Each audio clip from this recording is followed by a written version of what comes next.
अस्सलाम वालेकुम। आज हम पढ़ने वाले हैं onto function. Onto function को सर्जेक्टिव भी कहा जाता है। तो इसकी डिफिनेशन है a function F from a set A to set B is onto if each element of B is mapped to at least one element of A. तो इस डिफिनेशन का मतलब यह है कि कोई फंक्शन होगा from set A to set B, लेकिन सेट बी का कोई भी एलिमेंट छूटना नहीं चाहिए, तो हमारे पास ऑन टू फंक्शन कहलाएगा। अब मैं एग्जांपल से समझाता हूँ। ये हमारे पास कोई सेट ए है और ये सेट बी है, तो ये फंक्शन है। तो सेट ए के एलिमेंट हैं 1, 2 एंड 3 और इसके एलिमेंट हैं ए, बी, सी एंड डी। ठीक है, तो 1 मैप करता है ए पे, 2 मैप करता है बी पे और 3 मैप करता है सी पे। अब हम पहले ये जान लेते हैं कि ये फंक्शन है कि नहीं है। ये फंक्शन है क्योंकि सेट ए के किसी भी एलिमेंट से 2 लाइनें नहीं निकली हुई और दूसरी बात के सेट ए का कोई भी एलिमेंट छूटा नहीं गया, तो ये एक फंक्शन तो है। अब ये ऑन टू फंक्शन है कि नहीं है। डिफिनेशन में ये है कि function from set A to set B is onto if each element of B is mapped to at least one element of A.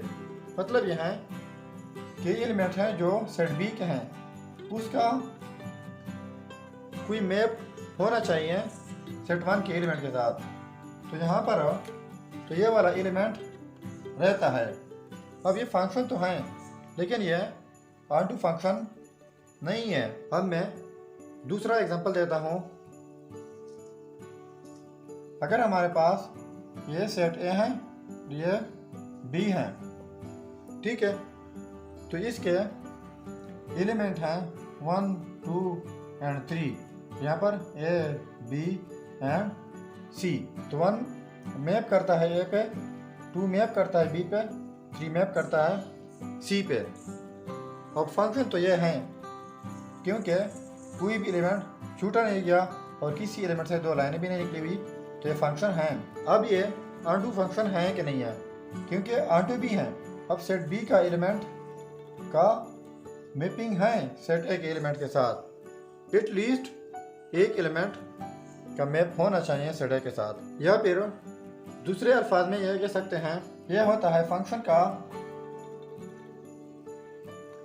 Domain और यह होता है फंक्शन का वो वाले एलिमेंट जो मैपिंग होते हैं उनको रेंज बोलते हैं।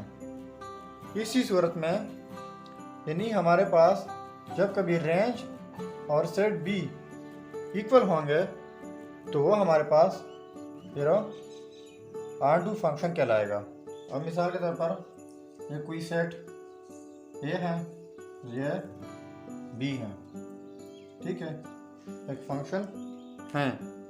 तो इसके एलिमेंट हैं 1, 2, 3 एंड 4। यहाँ भी है x, y एंड z। तो 1 का इमेज x है, 2 का इमेज y है, 3 का z है और 4 का z है। अब ये फंक्शन तो है। अब ये वाला फंक्शन ऑन टू है कि नहीं है। ये फंक्शन डिफिनेशन के मुताबिक ये भी ऑन टू फंक्शन है क्योंकि कोई भी एलिमेंट छूटा नहीं गया, यानी हर एक का मैप्ड है सेट 1 के एलिमेंट के साथ। Thank you.